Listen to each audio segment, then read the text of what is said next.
On the day Richard died, I believed the hardest part would be living without him. We had been together 38 years, and every moment of that time was interwoven into my life like threads in a tapestry.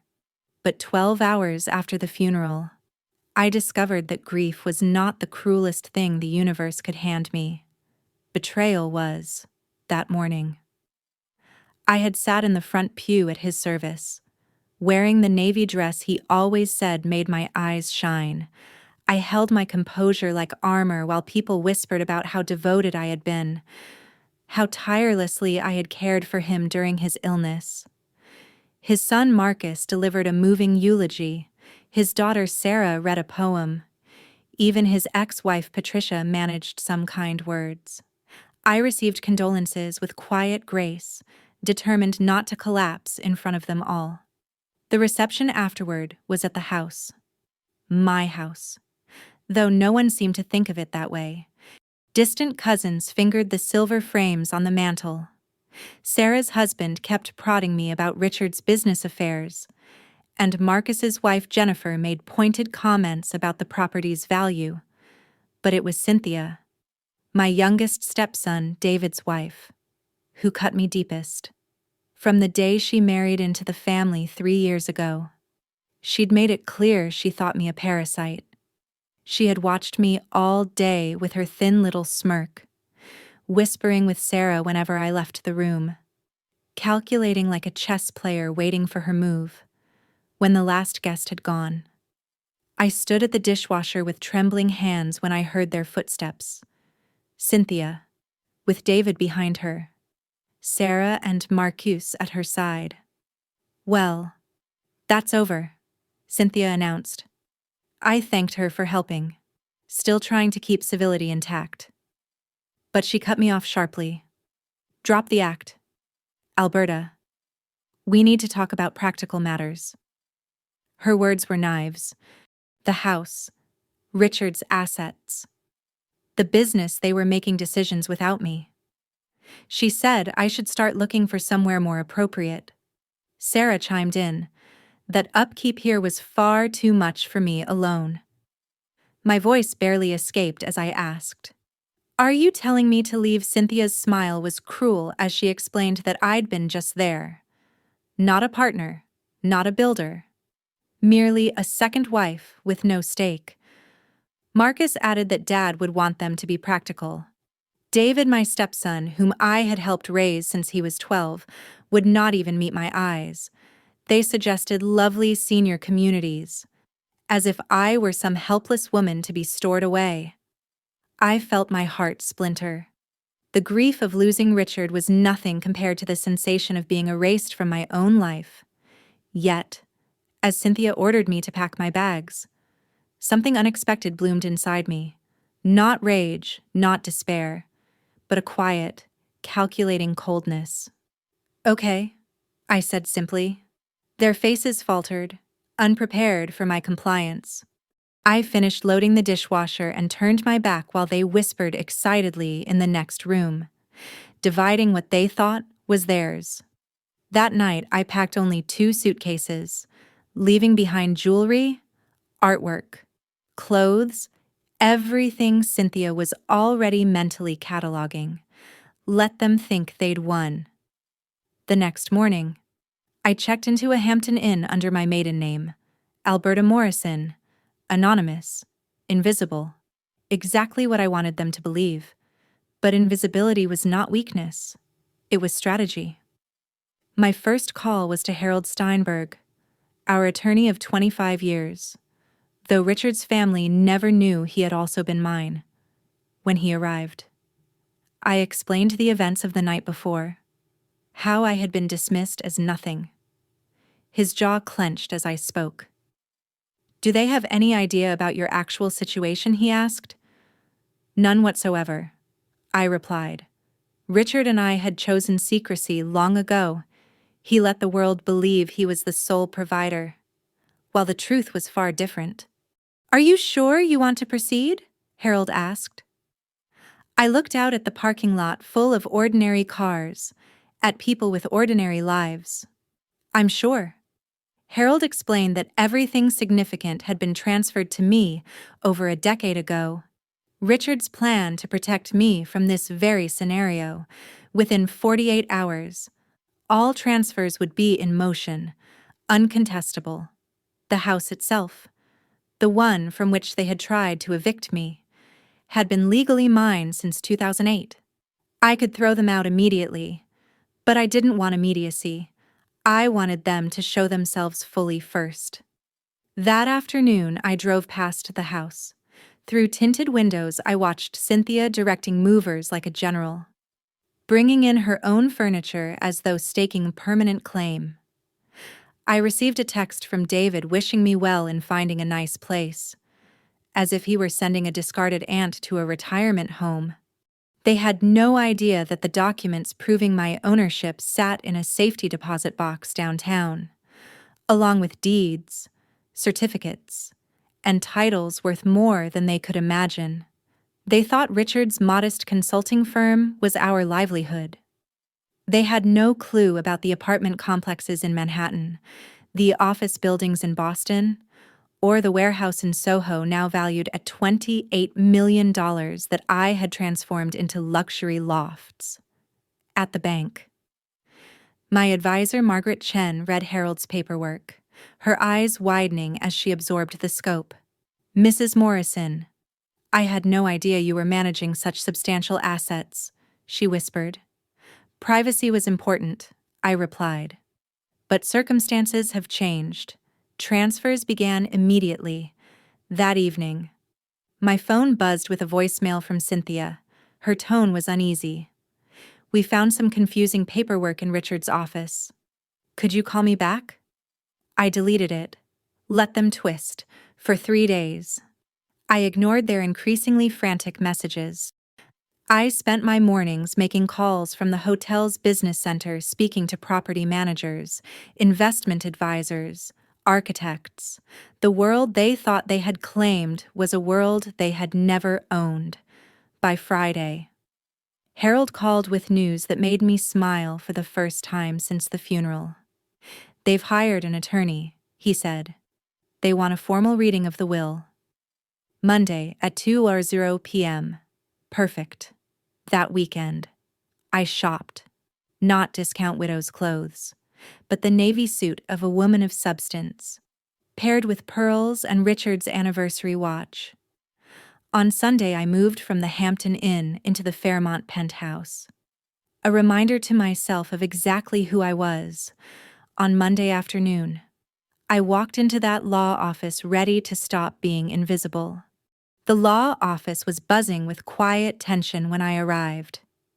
The receptionist glanced at me like I was just another grieving widow. One more inconvenience in a day full of paperwork. But I was early, deliberately so, to watch them before the show began. From down the hall, I could hear Cynthia's voice, sharp and indignant, questioning why I even needed to be present. "She's not a real beneficiary," she snapped, unaware that her words carried. Their attorney's reply was patient but firm. "The law requires all named parties to be present. As Richard's spouse, she has legal standing." I sat in the waiting area, hands folded neatly in my lap, the picture of calm obedience to anyone looking. I was the aging widow waiting nervously for scraps from her husband's estate. That illusion suited me. When Harold arrived, he greeted me with the same cool professionalism he always did. At his side was Catherine Walsh, a lawyer whose reputation was as sharp as her gaze. She would represent my interests today, though the truth was, she and Harold had already built an unshakable fortress around me years ago. Finally, we were ushered into the conference room. The family had arrayed themselves like soldiers preparing for battle, Cynthia at the head of their side of the table, David beside her, Sarah and Marcus flanking them. Their suits and stiff postures shouted entitlement. They looked powerful, but I could see the strain in their eyes, the barely suppressed desperation. The reading of the will began. Jackson Morrison droning in monotone through the legal preamble. He reached the section on bequests, and I watched their faces carefully. To my beloved children, Marcus, Sarah, and David, I leave the sum of $50,000 each. Their reactions were everything I had anticipated. Sarah frowned. Marcus sat up sharply, and Cynthia's lips thinned to a knife-edge line. Then came the line that landed like a hammer. And to my dear wife, Alberta Morrison Holloway, I leave the remainder of my estate, including all properties, investments, and business interests, to be hers absolutely and without restriction. The silence that followed was exquisite. Cynthia leaned forward, eyes flashing, and demanded a repeat. Sarah stammered about what the remainder included. Catherine's voice was crisp as she explained every house, every account, every business asset. All of it, legally and irrevocably mine. "This is impossible," Marcus muttered. Cynthia, her composure cracking, spat out the words that had defined her contempt from the beginning. She was just there. She never contributed anything. She lived off his success. I rose slowly, feeling the weight of 3 decades settle into this one moment. My voice was quiet, but every word was edged with steel. "You're right, Cynthia. I didn't contribute to Richard's consulting firm or his modest investments. That was all his." I paused, watching confusion ripple across their faces. But Richard's estate isn't what you think it is, and I am not who you think I am. Catherine slid the first folder across the table with a deliberate, surgical grace. "This is the deed to the property you've been living in since Mrs. Morrison graciously left. The house you call home." Cynthia picked it up, her hands trembling.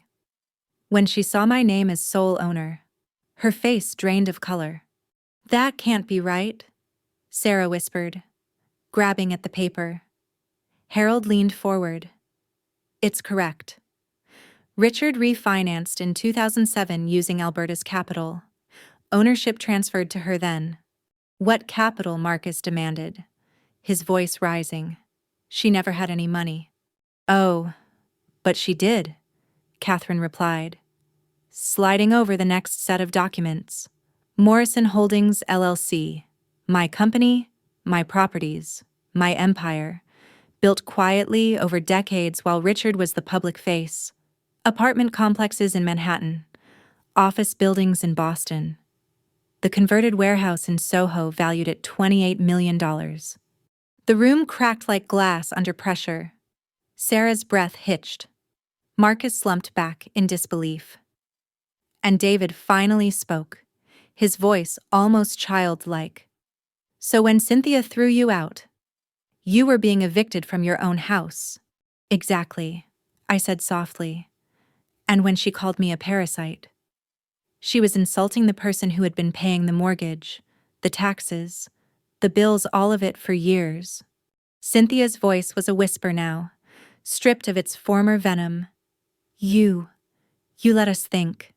"I let you show me who you were," I interrupted, my tone sharp enough to cut the silence. "I gave you every chance to treat me with kindness and dignity. You chose cruelty instead." Catherine pulled out a summary sheet, her tone brisk and merciless. "The total value of Mrs. Morrison's holdings is approximately $47 million, excluding the modest assets from Mr. Holloway's estate. Legally, you inherit exactly what the will specifies, $50,000 each. As for your current occupancy of Mrs. Morrison's property, that makes you trespassers." The word landed like a gunshot. Cynthia's mask cracked fully then, fury and terror flickering in her eyes. I picked up my purse and stood. "You have 72 hours to remove your belongings from my house. After that, I'll have you legally evicted." The room froze, and for the first time since Richard's funeral, I felt the weight of grief lift. They had thought me powerless, a burden to discard. They had forgotten that invisibility was not weakness. It was strategy. I left them sitting in stunned silence, their illusions shattered, their entitlement exposed for the hollow thing it had always been. Behind me, Cynthia's desperate voice called out, "We're family, Alberta. Please." I paused at the doorway, my hand on the handle. "Yes," I said quietly, "and you've just shown me exactly what family means to you." Then I walked out, knowing the real reckoning had only just begun. The 72 hours I granted them became the most revealing 3 days of my life. I had expected defiance, perhaps even legal maneuvers to stall the inevitable. But what unfolded was far more satisfying. Not because I delighted in their suffering, I am not cruel by nature, but because, for the first time in decades, I saw people forced to confront the consequences of their own choices without the cushion of Richard's protection or the illusion of unearned security. The first call came within hours of that will reading. "Cynthia." "Of course." Her voice was an uneasy blend of rage and desperation. "Alberta, we need to talk. This has gotten out of hand. We can work something out reasonably." Reasonably? The word dripped with irony. "Like when you threw me out of my own home the night my husband died," I asked evenly. Silence crackled on the line. Then, weakly, "We were grieving too. We weren't thinking clearly. You were clear enough to pack my bags and divide what you thought was your inheritance." I reminded her before ending the call. That would be the last time I allowed Cynthia's voice into my life directly. The next morning, David arrived unannounced at my hotel, against my better judgment. I agreed to see him in the lobby. He sat across from me, a man of 35 reduced to a boy wringing his hands. "Alberta." "I'm sorry," he blurted, eyes downcast. "Cynthia went too far. I should have stopped her." "Should have," I echoed. "But you didn't." He shifted uncomfortably, trying to explain, to paint himself as a victim of his wife's domineering ways. I let him speak until his excuses ran out. Then I cut through them with a single truth. When she humiliated me, you stood there. You said nothing. That silence was your choice, David. And now you live with the consequences. His face flushed crimson. "I regret it." I studied him for a long moment. He wasn't malicious. Not like Cynthia, but weak. Weakness can wound as deeply as cruelty, especially when it hides behind loyalty to the wrong people.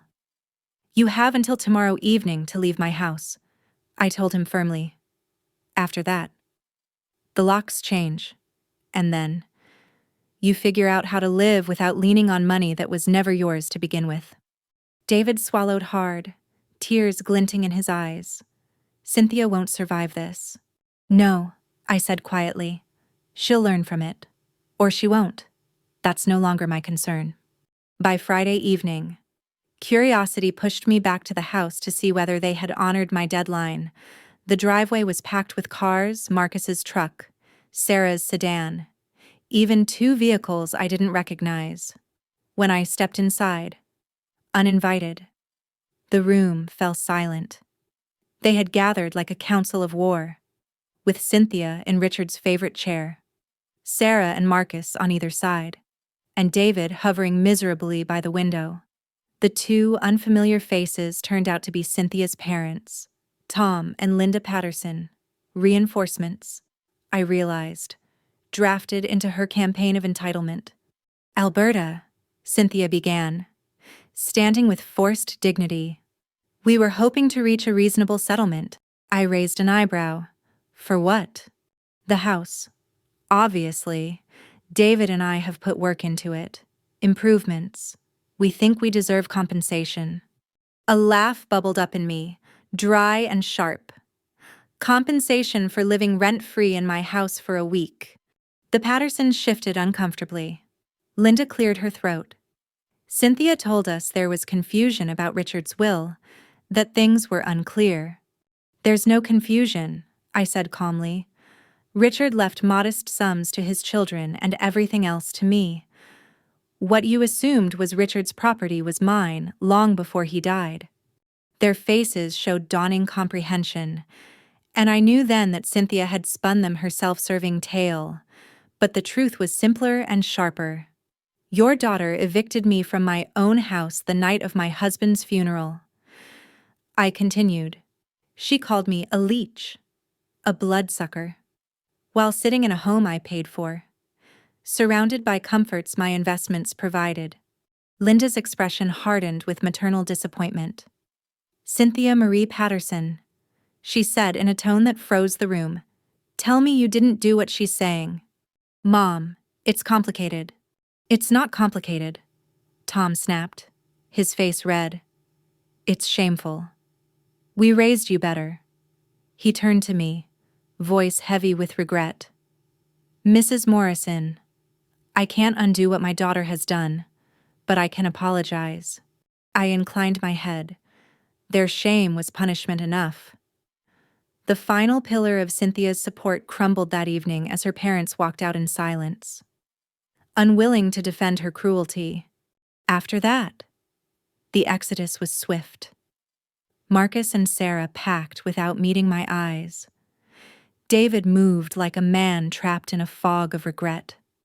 Only Cynthia lingered, rooted in the middle of the room, her glare venomous. This isn't over, she hissed. Yes, it is, I said, voice steady. By the time I changed the locks that night, the house was mine again, not just legally, but spiritually. The weight of their contempt had been purged from its walls. For the first time since Richard's passing, I could walk through those rooms and feel not grief, but freedom. And yet, freedom is never final. It's a beginning. 6 months later, I was in my garden when the phone rang. Mercy General Hospital. David had listed me, the woman he had failed as his emergency contact, against reason, against caution. I went. 6 months had passed since that night I reclaimed my home. 6 months of silence broken only by the occasional rumor drifting through town about Richard's children. Marcus had struggled with debts. Sarah had retreated into her teaching job. And Cynthia, well, Cynthia's name came up most often, always attached to bitterness and decline. I had built myself a life of peace. My roses bloomed, my investments thrived, and my evenings were my own. I thought I was finished with all of them. Then the hospital called. Mrs. Morrison, this is Dr. Chen at Mercy General. We have a patient who listed you as emergency contact, David Holloway. The name hit me like cold water. What happened? I asked, my voice sharper than I intended. Car accident. He's stable. He asked for you specifically. 20 minutes later, I was walking through sterile corridors, heels clicking against polished tile. My blue dress felt too formal, my pearl earrings too bright under the fluorescent lights, but I wore them anyway. Strength, I reminded myself, had its uniform. David was pale but alive, his left leg in a cast, his arm in a sling. When he saw me, his eyes softened with relief. You came, he whispered. Of course I came, I said. You're hurt. He tried to sit up straighter, grimacing with pain. They couldn't reach Cynthia. Her phone's disconnected. I was not surprised. Word around town had been clear their marriage had collapsed in the months since the will reading. She had taken what little savings remained and fled back to her parents. David was alone now, not only physically, but in every sense. I'm sorry, David, I said softly.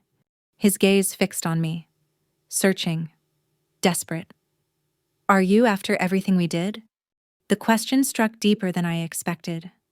6 months ago, I would have said no without hesitation, but seeing him now broken, stripped of Cynthia's influence, humbled, something inside me shifted. Yes, I admitted. I am sorry you're going through this. He swallowed hard, his voice trembling. I need to tell you something about that night. When Cynthia threw you out, I knew it was wrong. Even then, I knew. But I was so angry about the will, so disappointed that Dad left us so little, that I let her convince me you were the problem. Tears welled in his eyes. You raised me, Alberta, from 12 years old. You were more of a mother than my own ever was. And that night, instead of protecting you, I let my wife humiliate you. I've been living with that guilt every day since. I felt my own throat tighten. The boy I had nursed through fevers and coached through heartbreak was still there beneath the wreckage. I reached out and took his hand, scarred now by his own mistakes. You didn't throw me away, David, I said gently. You made a terrible mistake, but not an unforgivable one.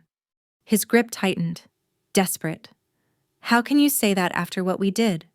Because I understand something now, I replied. That night, I thought I was losing everything: my home, my family, my life. But what I really lost was an illusion. I believed I was part of a family built on love. The truth was, my place was conditional based on what I could provide. You didn't know me. Not really. None of you did. You loved the role I played, not the person I was. David bowed his head, ashamed. But now, I continued, you're seeing me for the first time as a complete person. And I'm seeing you too. Not as Richard's son or Cynthia's husband, but as the boy I helped raise.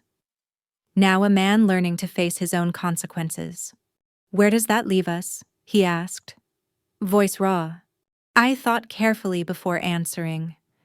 It leaves us here, David, starting over, if you truly want to. But this time, no illusions. I won't be invisible. I won't pretend to be less than I am. If we build a relationship again, it has to be based on truth and respect. Fresh tears streaked his face, but for the first time, his expression held determination. I want that, Alberta. I want to know you, the real you. For the first time in years, I believed him. As I stood to leave, he whispered, what about Marcus and Sarah? Do you think that's up to them? I said. My door is open, but they'll have to walk through it themselves. As for Cynthia, I hesitated, then shook my head. Some choices burn bridges forever. She made hers. When I left the hospital that evening, the air outside felt lighter, almost forgiving.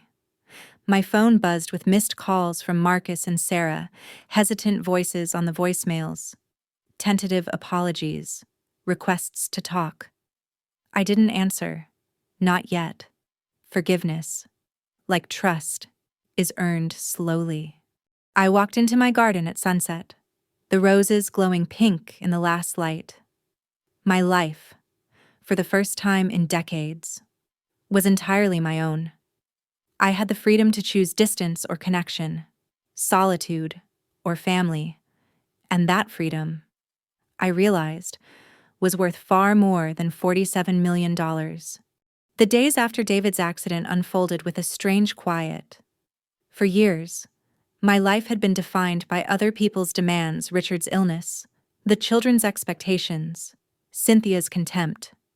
Now, even as old wounds reopened, I felt something new settling into me: control, choice, the power to decide who I let back into my world and on what terms. David was discharged 2 weeks later. I visited him once, in his tiny studio downtown. It was modest, barely furnished, but it was his, for the first time. I saw him trying to build a life without leaning on someone else's resources. He looked fragile, but also freer, like a man finally stripped of illusions. Independence suits you, I told him as I left. He smiled weakly, but his eyes carried gratitude. Marcus and Sarah were slower to reach out. At first, their messages were awkward, full of stilted apologies and half-excuses, but gradually, their tone softened. They didn't ask for money, didn't demand reconciliation. They asked for something simpler, a chance to talk. I waited weeks before I agreed, meeting them in a cafe where no one could pretend we were still a family untouched by betrayal. Marcus spoke first, his voice heavy with shame. We let Cynthia lead us. We wanted to believe Dad had left us secure, and when that wasn't true, we looked for someone to blame. You were the easy target. And you didn't stop her, I said plainly. No, Sarah whispered, eyes downcast. We didn't. And we regret it every day. For a long time, I said nothing. Letting them twist in their discomfort felt like justice. But finally, I sighed.